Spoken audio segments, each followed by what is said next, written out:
রাতের এই সুন্দর আলোকিত করার মাধ্যমে মসজিদে যে টাইলসের ব্যবহার করা হয়েছে, যে ফলকের ব্যবহার করা হয়েছে, সেটাকে আরো মনোমুগ্ধ করে দেয়।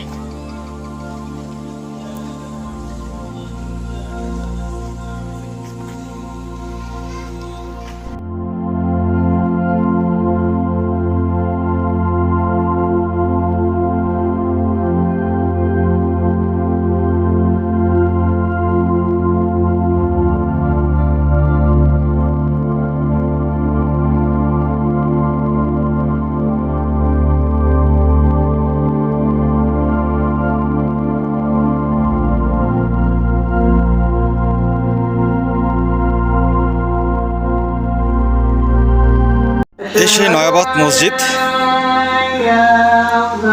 ঠিক সন্ধ্যাবেলায় এই আলোর মাধ্যমে মসজিদটিকে আলোকিত করা হয়ে থাকে।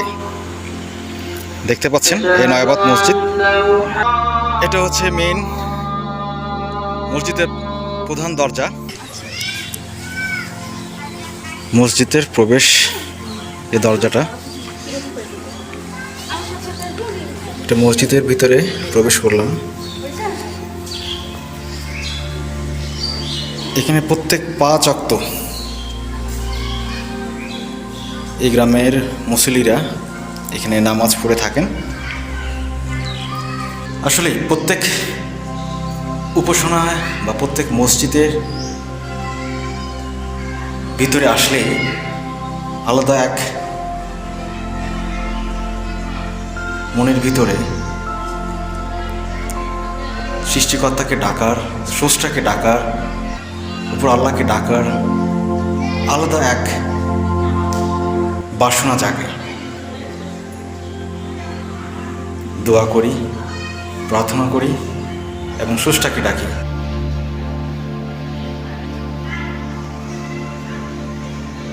এখানে নামাজের জোহর, ফজর, আসর, মাগরিব, এশা এর সময় উল্লেখ করে দেওয়া আছে ডিজিটাল এই ঘড়ির মাধ্যমে। পরে দেখতে পাচ্ছেন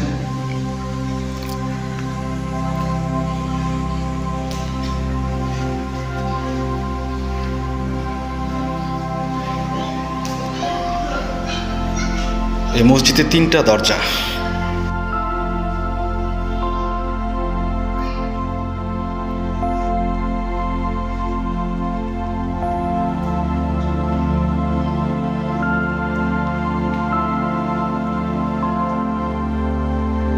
দিনাজপুর জেলা শহর থেকে 20 কিলোমিটার দূরে কাহারোল উপজেলা নয়াবাদ গ্রামে এই নয়াবাদ মসজিদটি অবস্থিত। এই মসজিদের পাশ দিয়ে বয়ে গেছে টেপা নদী। মসজিদের প্রবেশের প্রধান দরজার উপর স্থাপিত ফলক হতে জানা যায় এটি সম্রাট দ্বিতীয় শাহ আলমের রাজত্বকালে নির্মিত হয়েছিল, যেটার কাল বা যেটার সময় ধরা হয় 2 জ্যৈষ্ঠ 1200 বঙ্গাব্দ, ইংরেজিতে 1793। এই মসজিদটি নির্মাণ করা হয়। সে সময় জমিদার হিসেবে ছিলেন রাজা বৈদ্যনাথ। তিনি দিনাজপুরের রাজ পরিবারের সর্বশেষ বংশধর। এলাকার অধিবাসীদের থেকে জানা যায় যে 18 শতকের মাঝামাঝিতে কান্তজি মন্দির তৈরির কাজে আগত মুসলমান স্থপতি ও কর্মীরা এই মসজিদটি তৈরি করেন। তারা পশ্চিমের কোনো দেশ থেকে এসে নয়াবাদে বসবাস শুরু করে এবং তাদের নিজেদের ব্যবহারের জন্য এই মসজিদটি তৈরি করে। এই সেই মসজিদ।